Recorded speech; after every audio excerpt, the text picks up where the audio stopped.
ever wondered, how on earth did I get into this circular conversation yet again with this particular person?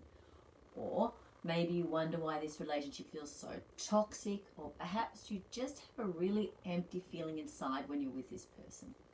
Hi, I'm Sophia from Trying to Wellbeing, and I help those who have been and are still in abusive relationships. If you like what I have to say, please press the like button, subscribe and share, as you never know who this message may help.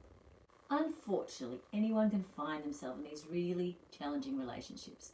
There is no particular demographic or age that has this predisposition. There can be historical circumstances that leave you vulnerable to abusive people, more forgiving of difficult behaviour, and more accepting due to your limiting beliefs about what you deserve. But so often we end up in a relationship or have an abusive person or someone with narcissistic traits in our life, and we don't even know how they managed to get under our radar. After all, we treat people well, we have great friends, so how did we not pick up on this particular individual? The difference with being with a challenging person and being in a narcissistic relationship could be very little. If you think about what a caring relationship is, then it makes those parameters though a little bit clearer. Those that care about you are not consistently mean. They're not derogatory, nor do they abuse you in any number of less obvious but equally emotional destructive ways. People that care a bit about you don't try and shame you. They don't try and get you to change, and they don't use passive aggressive behaviour to get their own way. A caring person doesn't always have to be right. They can admit their mistakes and they can be forgiving, not holding grudges forever and a day. Behaviours such as stonewalling and the silent treatment are not tools to punish or emotionally isolate you. This type of behaviour can be evidenced by long absences away and excuses that could be true but coincidentally coincide with whatever is happening in your relationship. This helps them avoid accountability and gaslights you into wondering if it's a valid reason after all, and that they are not purposely doing this to you. Most likely when your relationship started, everything was rosy, perhaps overtly so. Perhaps you were blown away by the good times, fun and excitement. Maybe every now and again things seemed a bit difficult, or you noticed a few criticisms or something was off. This happens so gradually that often months and years have gone by. You've become accustomed to the tone, the derision, the lack of genuine communication, and to the extent that you can't even put your finger on what isn't quite right. It happens because the toxicity is very slow and insidious. It occurs so subtly that we normalise the destructive behaviours. We put it down to the ups and downs of a relationship. Those in these types of relationships are forgiving, tolerant, and persistent.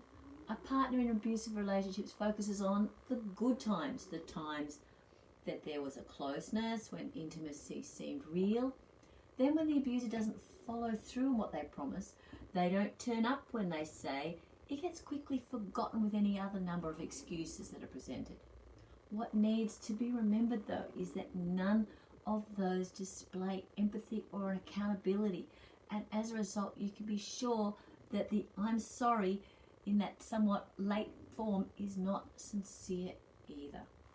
We have spoken on some ways that these narcissistic people fool us, but what is it that really keeps them in your life? Well, the thing is, those that abuse are often attracted to people that are smart, attractive, outgoing personalities that have many other positive characteristics. After all, who wouldn't want someone with traits like that to be around? So one would wonder why these intelligent people keep staying in such relationships. Well, the answer can have many facets. These smart, bright, funny individuals are also drawn to what they think the narcissist is. He or she shows initially a false front. A front to you that is fun, charismatic, someone who can be exciting, enthusiastic, generous, someone who displays cognitive empathy, and it is only so much later that we realise that there is actually no sincere empathy. You may be sick and they give you a little support or not even a phone call. You may have a work commitment and need to do a particular chore for them to help out, perhaps even with their own children, yet they will forget, run late, and all but sabotage a job. It won't be obvious, so they'll have a valid reason. They can certainly make it very difficult to move ahead in your career. For this reason, many people make career sacrifices with the intent of putting the relationship first. We tell ourselves that someone has to make the sacrifice, something has to give, and we ignore the patterns that repeat themselves over the years. Quite often, it's encouraged for the partner to give up their career. The narcissist may say that they want to give you an amazing life, that they really want you to spend quality time together, that they prefer you to look after the children, especially if you expressed how much a family means to you. This, though, will end up in a form of isolation and can be used manipulatively. It can make you feel like you have less choice. Your earning potential can be less. Your debt can increase, and ironically, there can be less quality time together. By the time you realise that there are lies and insincerity and lack of accountability and entitlement, you are so far entrenched in the relationship that leaving is a real challenge. There may be children, there may be mixed finances, religious commitments, cultural or family pressures that can also make it not possible to even think about leaving. If you do leave or have done so already, you probably know how much more challenging things are. There are those that break up for other reasons, for example, like falling out of love, changing priorities, or just growing apart. These relationships are less toxic. I have worked with couples and their children. They work harmoniously for the good of the children, and even when they don't particularly like the partner, they're respectful, appreciative, and honour both their financial and emotional commitments. This looks totally different in relationships with narcissistic types of individuals. Suddenly, they can't be there for their children. They run late or forget important milestones. They leave you to pick up the pieces and just manage. And they make it so that you are too exhausted to do more than just hold things together.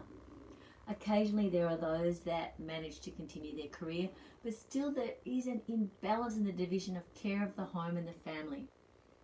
If you find that your relationship feels unbalanced, if you're exhausted, voicing your need for help falls on deaf ears, know that you're not alone.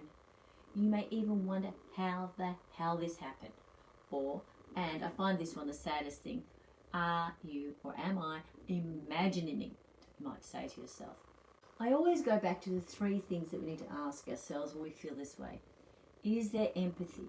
In situations where we feel challenged, for example, illness, children's illnesses, work stress, financial stress, if you're the bill payer, is your partner truly cognizant of how much anxiety you're feeling?